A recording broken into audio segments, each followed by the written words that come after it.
I've given lots of AI presentations in my career, and typically when talking responsible AI, it's the time where people sort of lean back in their chair.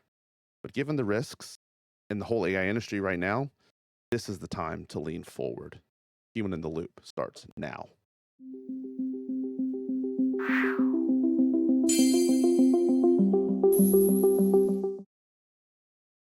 Josh, my man. What's up, bro?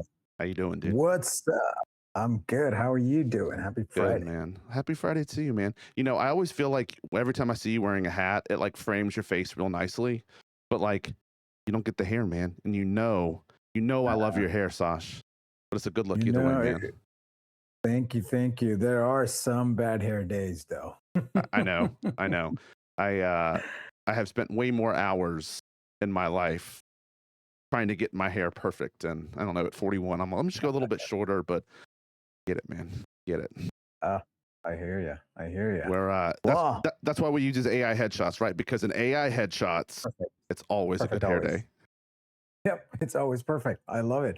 Yeah. I mean, I want to model my AI's hairstyle soon, so let me see what I can do with it. Hey, man, you let us know. We'll get that Nano Banana prompt updated and get going. But anyway, I digress. Fantastic. Dude, this is we're starting a new series today, man. This is episode 1 of our AI for Enterprise series. Yeah, exciting, dude. It's the stuff we worked on for years. We saw the internet and the cloud revolution in the enterprise, and now here we are with AI. A lot to talk about, a lot to think about as well. And today we're going to talk about responsible AI. Responsible AI, yeah. Like I said in the opener, I really felt like whenever I was giving AI presentations, and I kind of had my big AI moment. I think I told you this. Shortly after the ChatGPT boom happened, a customer approached Microsoft, one of my customers, and said, "Hey, we want Microsoft to be a keynote speaker at our upcoming exec summit to talk about the OpenAI partnership. Do you have anyone that can do it?" And of course, me having never talked about this before, I was like, "Yeah, I'll do it." And it was what forced me to really learn the Microsoft AI value prop. And in doing so, I got really in depth with Microsoft's stance on responsible AI. And I remember giving this presentation, and it was the very beginning of ChatGPT. We're showing like the brand new Copilot features, and everyone's so excited, and they're leaning forward in their chairs.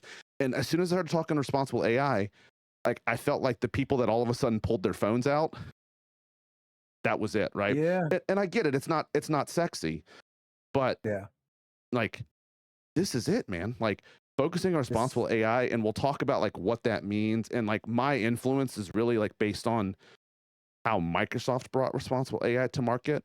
If you're an enterprise, if you're a chief risk officer, chief legal officer, like I guarantee this matters. Totally does. And it's and I'm glad you said that. It is not an unsexy conversation right now, and probably a lot of the AI hype is taking precedence. But if you think about it, responsible AI is not just the responsibility of the model makers and the labs who build this stuff. It's as much as the responsibility of people who are going to use it, like you and I, in organizations and enterprises.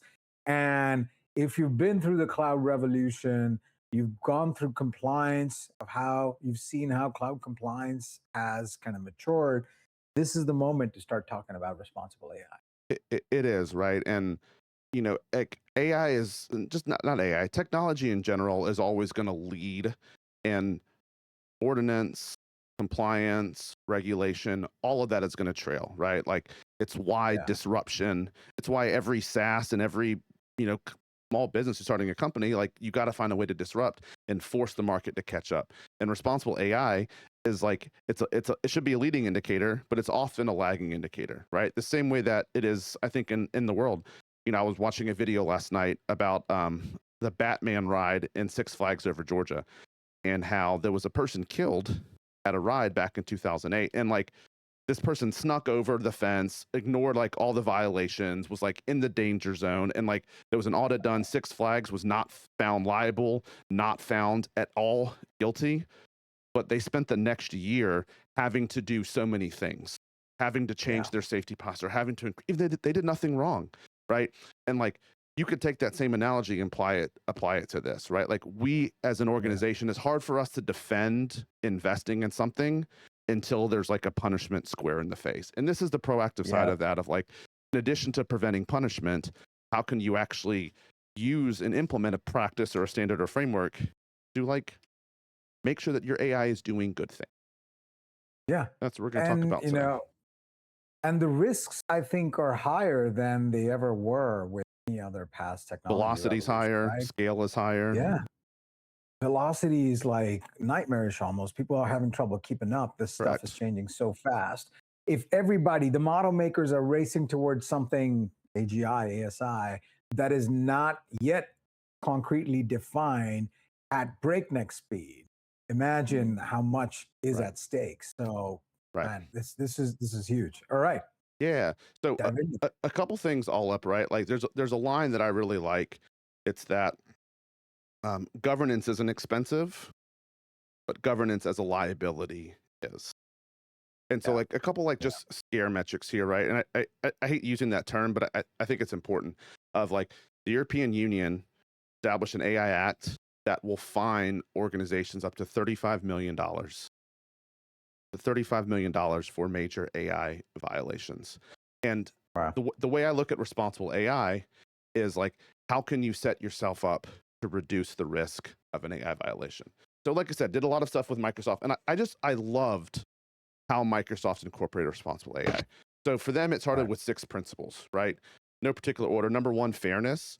We have to make sure that AI is treating every consumer the same way, right? correct. Yeah, If you as an Indian man is interacting with AI versus me as a white man versus a black woman versus a disabled person, we all should have the same experience from AI systems. Number two, right, reliability and safety sort of speaks for itself, right? In addition to like, how can we reduce it failing? More importantly, how do we have a framework or a system in place so that when it inevitably fails, when it inevitably hallucinates, like how are we catching that before we're exposing that to customers, to boards, et cetera? Privacy and security, making sure that data is retained at a certain level that you're comfortable with, that it's not exposing privacy secrets, that you were setting up a framework around that to potentially block secrets. And we'll talk about the ways that we can set up those frameworks today. Inclusiveness, I almost think of like, not the opposite of fairness, but whereas fairness is mhm, focused on like the output being fair, inclusiveness is making sure that everyone can use AI. Everyone has access to AI despite yeah, what kind of where you come from, despite your abilities, et cetera.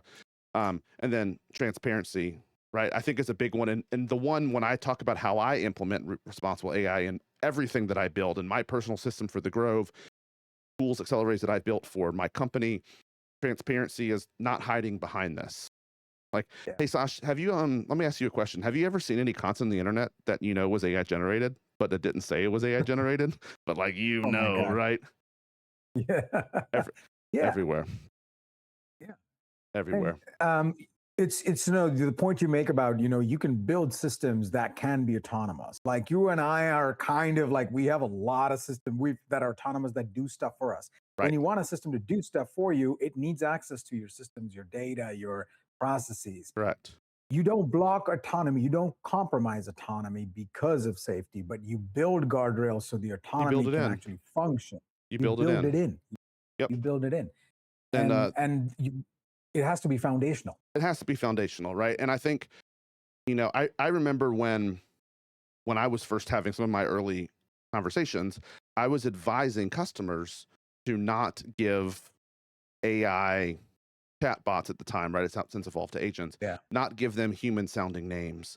Because when we give Yeah. them human names, we implicitly start to expect them to act like humans. We use human Right. pronouns. We refer to them as a he or she. We expect similar behaviors. And I think it implicitly removes the accountability side of like Yeah. humans, right? I mean, human in the loop, of course, is our name, but that's not a concept that we invented. This was all based on this six principle, right? Like a human has to stay in the loop.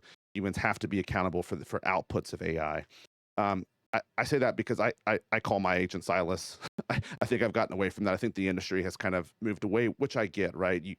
In a way, I Yeah. think it's evolved because we want AI to act similar to us. It makes us feel more comfortable about having it do tasks for us. But but there's a risk with that. There Um, there is, and yeah. yeah, And I there's markets also developing all kinds of applications and uses for AI, like companion AI, all of that. correct. You got to be more mindful in those cases as well. You do, you do. So where I have built it in, right? Like I try to follow Microsoft's way they've implemented responsible AI. And so Microsoft has they have embedded responsible AI into every engineering group. So every single Yeah, product across Microsoft has responsible AI as part of that decision making. And the responsible AI board that Microsoft has established reports directly to Satya's ELT. So it's very much in the forefront of what they do. And I have tried to, reciprocate that or emulate that at a smaller scale. So two parts. I yeah, have a responsible AI agent that I have built. And that is built based on research of the Microsoft responsible AI principles. They have a framework out there. I've also snapped to the NIST AI framework. That's a national institution. We'll get to that here in a bit. And they influence my builds in two areas. One, testing, right? Like after a build is done, any kind of testing, I go through red team, I go through architecture, CTO review, and then responsible AI has to sign off on any feature. And I do this like I feel like I probably overkill for like my personal things. But part of this for me is like I want to make sure that I am just doing good things. I am not taking shortcuts in what I build, right? I can yeah, defend that. If yeah. I want to scale this into a product, right? That I can do that. But in additionally, and it's not captioned in this here, in my planning sessions, I have my responsible AI is involved before it even gets to build, right? Does what Yeah. you're scoping out, does what you want to do, does it apply to these six things? And like I've had builds fought. I've had Yeah. builds not gone into even a development environment because they didn't adhere to all six principles, right? Right. The transparency I think is the easiest one because we can visually see Yeah. if we're not being transparent about this, etc. But I like this in here where like it'll everything I do has to check against all six of these. It'll pass some of these. It'll flag them, kind of raise some concerns. And I think this model is going to extend into enterprises, right? Like the same way that we want to adhere to responsible AI, we don't want a responsible AI agent to be the arbiter of Yeah. is whether our system AI responsible AI or not, especially because Or not. this is a Claude agent evaluating a Claude built plan and a Claude built outcome, right? Right. So in this case, I like it. It flags it up. Then it's for me to approve, me to review or not. And Right. I think that's going to That's the align. right way to do it. Yeah, Yeah. right. Human in the loop. Yeah. That sounds like a catchy name, man. The point you made, like it feels like overkill even for your system, but in reality, it's not. A lot of companies don't invest in this up front. And the starting line you mentioned, the cost of being non-compliant is so much higher, and So the high. risk associated with that.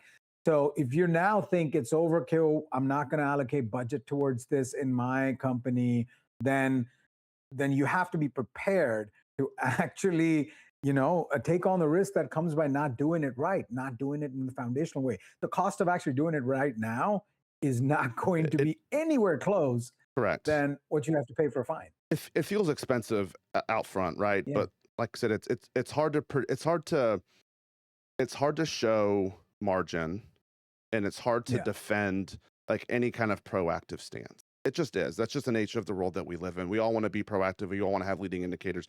I get it, but it's just harder to model that out. Same way that, and I yeah, think we'll go into more details during our next two sessions. Right, next week we're going to talk about token maxing, and 2 weeks from now we're going to talk about shadow IT. So this will all kind of formulate it out, right? Because at the same time, like I want to be compassionate to like CIOs and CFOs and CROs because yeah.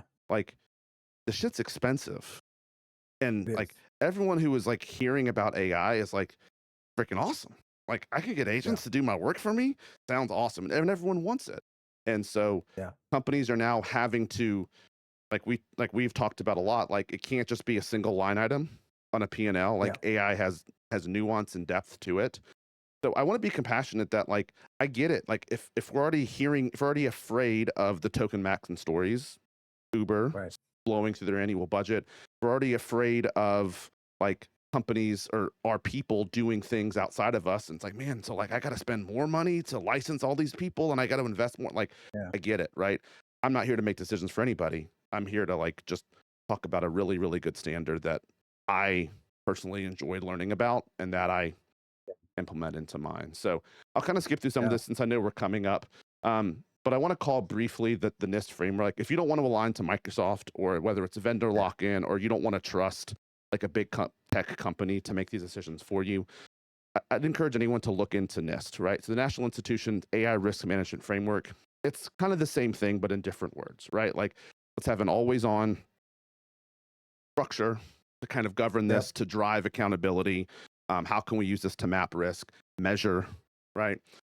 So on and so forth. Where I have seen this personally, if we want to go into like, well, what products could I use to make my responsible AI journey a little better? The one that I'm most aware of is in Azure, right? It's Azure AI Content Safety. And this was one that I used to personally recommend a lot because this sits almost as like a front door to model interaction, right? The same way that, we talk about the importance of like grounding a prompt before it gets to a model through pre-processing, grounding a prompt that comes back from the model through post-processing. This just acts as another grounding layer for that. So we can go in content safety and define different categories. Like, what do we tolerate for hate speech, sexual speech, violent speech? Like, what levels 0 to 7 are we comfortable with kind of going into a model, right? Same thing with groundedness, data coming out, hallucinations, jailbreaking, prompt injection, all of that. And essentially, before a prompt ever gets to your LLM or it gets to any of your system, whether that's an API management layer, whatever you want, like Azure Content Safety is going to be that filter, and it's going to refuse to pass things through. It will flag things. If it's bad enough, it will alert Microsoft as well, right? Because there is an agreement that whether it's Microsoft, AWS, or Google, like you are going to sign some level of agreement as any organization using those products of like, hey, like, you can't be using our products for bad things, right? Yeah. So there's an agreement. So anyway, it's just a way to, again, like, and this is pennies. This is one of, I feel like in my experience, Azure's cheapest SKUs, and it's just one that's going to, like, again, reduce that risk of a fine, make you feel a little bit better about what you're doing, pre-doing classifications, not having to make some of those decisions yourself. Again, it comes with a little bit of trust over to a vendor. That's just kind of the decision you have to weigh. Yeah. And I think it makes a lot of sense to, of course, this is one of the things, if you look back in history, GDPR is a great example, right? When Same GDPR thing. was Yep. introduced, it's the same exact thing. And people started adopting that framework after they saw monumental fines for very large enterprises. So here we are again.